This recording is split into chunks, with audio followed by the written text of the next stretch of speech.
মোমো মনে হচ্ছে কি এটার মধ্যে বোম আছে, ফেলে দাও। এটার মধ্যে কি আছে বলো তো? কি আছে এটাতে? আজকে সকাল থেকেই বাড়িতে শুরু হয়েছে বোমাতঙ্ক। তার কারণ এই বেওয়ারিশ বক্স।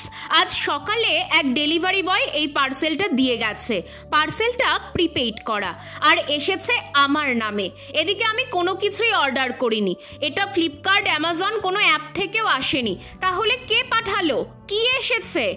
ভালো করে দেখলাম পার্সেলটা কলকাতা বারুইপুর থেকে এসেছে। বক্সের ওপরে যে নম্বরটা আছে তাতেও ফোন করে দেখলাম, না, ফোনটা রিসিভ করলো না কেউ। আর সাসপেন্স ধরে রাখতে পারছি না। বোন আর আমি টেনে ছিঁড়ে ফেললাম বক্সটা। ভেতরে দুটো লিকুইড ভরা শিশি। বোন ভালো করে দেখে বলল, মোমো দেখো কিছু একটা লেখা আছে। হ্যাঁ, দেখি একটাতে হার্বাল শ্যাম্পু লেখা, আরেকটাতে অয়েল। কিন্তু কে পাঠালো, কেন পাঠালো, এই রহস্য উদ্ঘাটন করব কি করে?